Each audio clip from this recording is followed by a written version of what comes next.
Financiado por la Fundación Estatal para la Prevención de Riesgos Laborales, CEIM, y la Asociación de Empresarios de Alcobendas, AICA, Ministerio de Empleo y Seguridad Social, Gobierno de España. Hoy vamos a hablar de prevención de riesgos laborales y para ello contamos con la presencia de Pedro Merodio, director del gabinete de PRL de AICA. ¿Qué tal? Buenos días. Buenos días, Nacho. Y le acompaña en el día de hoy Moisés Álvarez, responsable de Protección Civil de Alcobendas. ¿Qué tal? Buenos días. Buenos días, Nacho. Pedro, en materia de prevención y emergencias, ¿cuándo es necesario elaborar un plan de autoprotección? Bien, perfecto. Es un tema hoy el que estamos hablando que a todos nuestros oyentes, empresarios de pequeñas empresas, de pequeños locales o inclusive empresas de grandes que están instaladas o están arrendadas o con una propiedad de una instalación industrial en el cual viene regulada una normativa a nivel nacional. Los planes de autoprotección están legislados, están regulados por un Real Decreto, el 393, en el que establece una serie de condicionantes básicos y mínimos para hacer un plan de autoprotección. A tu pregunta, Nacho, para elaborar un plan de autoprotección pues se tienen que dar estos condicionantes y podemos resumirlos en que un edificio que tenga más de 28 metros de altura de evacuación o que pueda albergar una ocupación de más de 2.000 personas, habrá que elaborar un plan de autoprotección. Es un proyecto, para así definir, un proyecto que está regulado por una normativa, como decíamos, el 393. Pero sí que quisiera insistir a todos nuestros oyentes de estas empresas pequeñas que no tienen 28 metros de altura de evacuación de su local o que no tienen una ocupación de 2.000 personas, de que como poco, como mínimo, hay una normativa, en este caso la Ley de Prevención, que establece de que en ese local, en esa oficina, pues tienen que elaborar un plan de emergencias. Es un plan de emergencias en base a la Ley de Prevención, el cual ese empresario tiene que analizar qué riesgos y cómo tiene que adaptar una serie de medidas para garantizar la evacuación o el confinamiento de sus trabajadores. Pero bien, no me voy a enrollar mucho más, Nacho, a la pregunta que tú me has hecho, ya que hoy contamos con Moisés Álvarez, responsable de Protección Civil de la ciudad de Alcobendas, el cual, como experto en protección civil, nos va a transmitir su experiencia y sus conocimientos en la materia en autoprotección en las empresas. Por tanto, Moisés, ¿cómo las empresas pueden y deben de cumplir en materia de autoprotección en su centro de trabajo? A todos nuestros oyentes, ¿qué medidas y qué nos puedes decir?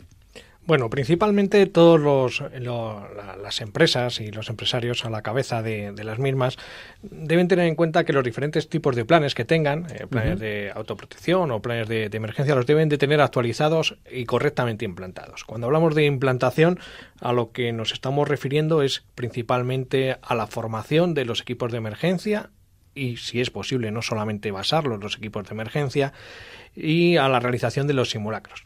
Los simulacros igualmente no tienen por qué hacerlo solamente lo que dicta la ley. O sea, la ley, por ejemplo, el 393 te habla de al menos una vez al año. ¿Por qué vamos a condicionar que nuestros empleados, nuestros amigos, nuestra familia, al final, en las empresas, por muy grande que sean, al final siguen teniendo ese toque familiar? ¿Por qué solamente lo vamos a hacer una vez al año? ¿No es mejor que nuestra gente esté familiarizada con la evacuación, con el confinamiento? Entonces, pues esa sería la forma ideal en que todos los empresarios pueden y deben cumplir en materia de autoprotección, formación y evacuación. Totalmente de acuerdo. Además, creo que la palabra simulacros a todos nos viene a la cabeza de que es un ejercicio práctico. Por tanto, 100% de acuerdo contigo, Moisés, de que los simulacros, la implantación que estamos obligados los empresarios a hacer en nuestros centros de trabajo, que no sea una vez al año, como bien decías, que sea periódicamente, se pueda ampliar para poder familiarizar a todos nuestros usuarios de nuestros edificios, de nuestros centros comerciales, de nuestras instalaciones, de nuestros locales, familiarizarles con haciendo simulacros no una vez al año, sino que inclusive ampliar ese número de ocasiones que se pueden hacer estas evacuaciones o estos confinamientos. Y Pedro, ¿cuáles son las responsabilidades de los empresarios y de las empresas en materia de autoprotección? Bien, perfecto. Pues en este caso, como toda la normativa en materia de prevención, Nacho, pues tenemos los empresarios 3 responsabilidades. La más importante en este caso es la penal, pero que no se nos olvide que también tenemos la responsabilidad administrativa, es decir, tenemos en este caso en materia de autoprotección, las medidas de emergencia, viene vienen reguladas y legisladas por la Ley de Prevención, en este caso la Inspección de Trabajo, tras una visita o una denuncia o incluso un accidente, pues pueden sancionarnos de forma administrativa. También una segunda vía es la vía responsabilidad civil, es decir, si ocurre un accidente, ocurre una emergencia y no hemos hecho nuestros deberes los empresarios, pues también vía responsabilidad civil nos pueden acarrear consecuencias. Como os decía, la más conocida, y en este caso la que más tememos y temen los empresarios y los trabajadores, la responsabilidad penal, es decir, podemos dar con los huesos a la cárcel si los empresarios, los trabajadores no cumplimos, no hacemos cumplir en materia de autoprotección esta responsabilidad. Por tanto, vía penal también tenemos esta responsabilidad. Hay una cuarta, que no la mencionan los libros, no la menciona la normativa, pero que todos nuestros oyentes tienen que saberla, que la responsabilidad moral, es decir, que en un centro de trabajo nuestro que haya ocurrido una emergencia y no hayamos sabido cómo actuar, cómo proceder y que suframos una desgracia, ya no solo la consecuencia de fallecimiento de alguna de las personas, algunos trabajadores, sino pues los daños que se pueden ocasionar. Por tanto, esa responsabilidad moral de todos los empresarios, de todos los trabajadores, de cooperar, de participar y de hacer cumplir en materia de autoprotección en todos estos centros de trabajo es una de las cuartas responsabilidades que nos pueden acarrear en nuestra empresa. ¿Y qué medidas preventivas, Moisés, en los edificios, ya no solo en los públicos, sino también en los privados, en materia de autoprotección, se pueden adoptar? Bueno, se pueden adoptar muchas medidas, por aparte de lo que nos dicen las diferentes normas de aplicación, pero me voy a centrar en 2 o 3 aspectos que son fundamentales. La importancia de la formación. La formación no solamente para los equipos de emergencia, la gente que tiene que liderar esas actuaciones en caso de que se produzca una evacuación o un confinamiento dentro de un edificio, sino extrapolarlo a todos los trabajadores de nuestra empresa. Formación no solamente en la utilización de medios de extinción, cómo utilizar correctamente un extintor, sino también en primeros auxilios. Tengamos una pincelada, un dato.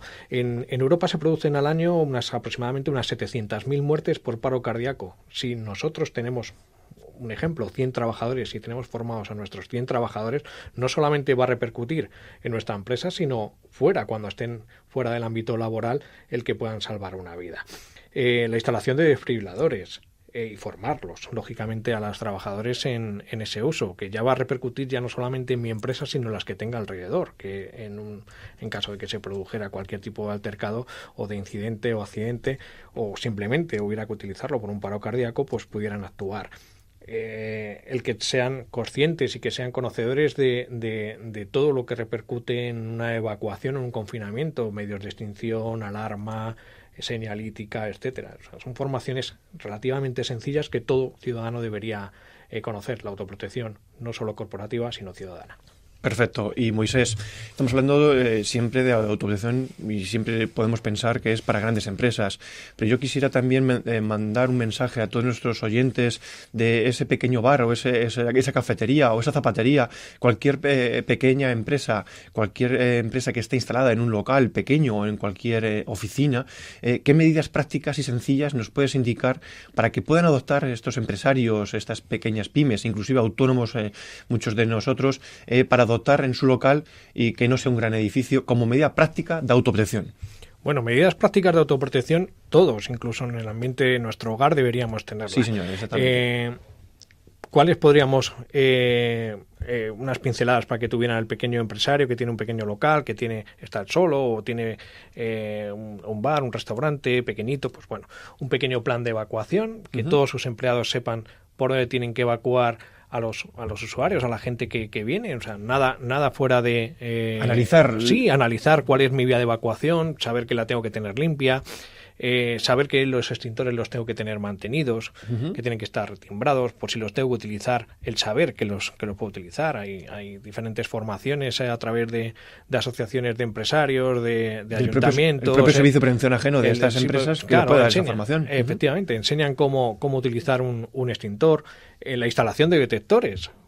algo tan sencillo que nosotros aquí en el Ayuntamiento de Alcobendas, en la ciudad de Alcobendas, en una apuesta clara hacia la autoprotección de nuestros ciudadanos, hacemos una campaña de instalación de detectores a las personas, en este caso los índices más vulnerables, que serían las personas mayores, se los instalamos. Pues eso mismo lo podemos llevar a nuestro bar, nuestro restaurante, nuestra oficina, el instalar esos detectores que nos van a hacer una detección, un aviso, nos van a dar un aviso acústico y nos van a indicar que hay un problema y que debemos o bien atajar ese problema o bien evacuar ya no solamente nuestra empresa, sino nuestro centro. Fíjate, Moisés, esa medida tan práctica y tan sencilla y tan económica. Estamos hablando de un detector de humo, estamos hablando entre 7, 8, 10 euros, que en una ferretería cerca de nuestra empresa podemos comprarlo.